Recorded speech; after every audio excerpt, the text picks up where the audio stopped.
students, so let's read this question first. The question is, let x, y, and z be three sets of complex numbers defined as follows. X set contains the complex number z such that imaginary part of z is greater than or equal to 1. Y set contains the complex number z such that z minus 2 minus 1 modulus is equal to 3. Set z contains the complex number z such that real part of z multiplied by 1 minus iota is equal to root 2. Answer the following question. Let z be any points in x intersection y intersection z, then z plus 1 minus iota whole square plus z minus 5 minus iota modulus whole square lies between which of the following numbers? 25 and 29, 30, 34, 35, 39 और 40, 44. Okay, सबसे पहले देखिए कि हमारा जो set x है उसमें क्या है, complex number z such that the imaginary part of z is greater than equal to 1. अगर आप देखेंगे इसको, अगर मैं इसको ज्योमेट्रिकली दिखाऊं तो सपोज़ करिए मेरी रियल एक्सिस है, ये मेरी इमेजिनरी एक्सिस है. तो हमें बोला है कि वो कॉम्प्लेक्स नंबर जिनका भी इमेजिनरी पार्ट क्या होगा, ग्रेटर देन इक्वल टू 1 होगा, वो सेट x के एलिमेंट्स होंगे. तो अगर मैं इसको 1 2 3 4 5 ले लेता हूँ, इसको ले लेता हूँ -1 -2 अकॉर्डिंगली, तो ये रियल एक्सिस में मैं ले रहा हूँ. तो ये जितने भी हमारे ऑन द रियल एक्सिस हैं ये रिप्रेजेंट करेंगे क्या, आपका real part of the complex number, क्योंकि रियल एक्सिस है. इसी तरह इमेजिनरी एक्सिस में हमारे जितनी भी वैल्यूज़ हैं ये रिप्रेजेंट करेंगे क्या, आपका imaginary part of the complex number 4 and so on. ठीक है, इसी तरह ये -1 -2 -3 -4. ओके, नाउ अब हमारा देखिए इमेजिनरी पार्ट इस, आपको मैंने बताया कि जो वाई एक्सिस आपको दिख रहा है वो एक्चुअली इमेजिनरी एक्सिस है.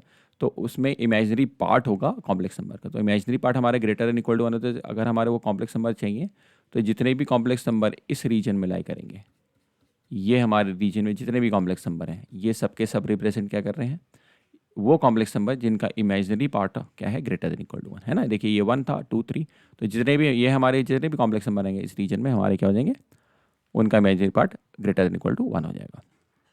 ठीक है, तो सेट y के बारे में बात करते हैं. सेट y में क्या है, वो कॉम्प्लेक्स नंबर z जिसमें z -2 minus iota is equal to 3 है. अगर आप कंसिडर करें तो इसको जो मॉडुलस z -2 माइनस आइटा, उसको मैं लिख सकता हूँ z -2 plus iota modulus is equal to 3. Actually अगर आपको पता होगा कि z minus z1 is equal to r, ये एक्चुअली रिप्रेजेंट करता है हमारा a circle whose center is at z1 and radius r. ठीक है, तो अगर ये हमारे पास, तो इसका मतलब है कि जो इसका सेंटर है 2,1 है. 2,1 देखा जाए तो ये 1 है, ये 2 है, तो 2,1 यहाँ पे आ गया सेंटर. और रेडियस कितना है 3, तो 3 रेडियस तक जाएंगे. तो अगर मैं इसको ड्रॉ करूँ, तो मेरे पास ये कुछ इस तरीके से देखने लगेगा. यहाँ तक जाएगा, ये हमारा 3 रेडियस है. फिर इसी तरह अगर हम 3 रेडियस करें तो ये -1,1 पे आएगा.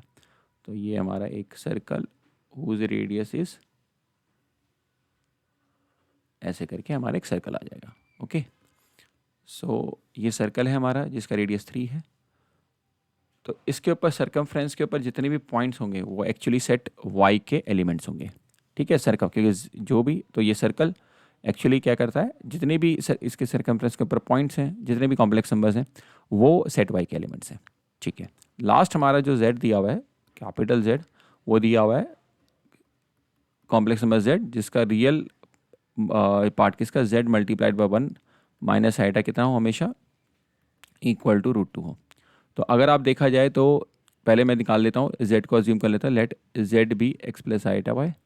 हमें भी दिया हुआ है real part of z 1 plus iota is equal to √2. पहले z इंटू 1 प्लस आइटा करते हैं, फिर रियल पार्ट को इक्वल टू √2 कर देंगे, इक्वेट. तो सबसे पहले देखिए x plus iota y multiplied by 1 plus iota करते हैं, और याद क्या मेरे पास x plus x iota plus iota y, और ये जगह iota square minus plus iota square y जो कि माइनस y बन जाएगा. Okay, x iota y. अच्छा, यहाँ पे 1 माइनस आइटा है, 1 प्लस आइटा लिख दिया मैंने, 1 माइनस आइटा है, 1 माइनस आइटा है. तो यहाँ पे चेंजेस आ जाएंगे हमारे पास। सो ये हमारा 1 माइनस आइटा, 1 माइनस आइटा, तो x minus x iota, x minus x iota plus iota y minus iota square y, जो कि बन जाएगा प्लस y। ठीक है, तो फाइनली इसको लिख सकता हूँ x प्लस वाई, और आइटा कॉमन लूँगा तो हो जाएगा y माइनस एक्स। ठीक है, तो आप देखेंगे देयरफॉर जो रियल पार्ट है वो कितना जाएगा, x प्लस होता है, x plus y is equal to √2 हो जाएगा। ठीक है, x plus y is equal to √2 एक स्ट्रेट लाइन रिप्रेजेंट कर रही है। अगर इसका पासिंग पॉइंट देखें तो मेरा √2, 0 और 0, √2 आप ले सकते हैं। √2 मतलब 1.4, तो 1.4 काइंड ऑफ यहाँ पे रहेगा, और 1.4 ये तो मिडिल पे लग रहा है, बट हाँ 1.4 आपका क्लोजर टू, और इसमें भी 1.4 आपका यहाँ पे कहीं पे रहेगा। तो इसको ज्वाइन करते हैं, तो आप देखेंगे कि ये स्ट्रेट लाइन रिप्रेजेंट कर रही है, आगे आ गया 1.4। तो अगर आप देखेंगे तो तीनों में जो z be any point lying in x intersection y intersection, अगर मैं तीनों में कॉमन देखूँ on the circumference, on this region और ऑन द स्ट्रेट लाइन, तो there will be only one point. इस पॉइंट को मैं बोल देता हूँ जेड नॉट। तो इंटरसेक्शन इनका क्या है, एक ही पॉइंट है। अच्छा, अब जेड नॉट को देखेंगे तो आप उसने क्या बोला है कि जो पॉइंट, अच्छा अब यहाँ पे मेरी जेड है तो इसको मैं जेड नॉट से रिप्रेजेंट कर सकता हूँ, वाई सो, बिकॉज अब वो एक ही पॉइंट है तो इसलिए वो जेड नॉट हो गया। अब क्या लिया, z not plus 1 minus iota whole square plus z not minus 5। तो ये क्लियर हो गया मेरे पास जो क्वेश्चन था, तो मेरे को ये समझा दिया मैंने कि वो जेड नॉट से मैं रिप्लेस कर सकता हूँ। तो मेरा अब क्वेश्चन कन्वर्ट हो गया कि मुझे किसकी वैल्यू निकालनी है, z not plus 1 minus iota whole square plus z not minus 5 minus iota का होल स्क्वायर की वैल्यू चाहिए।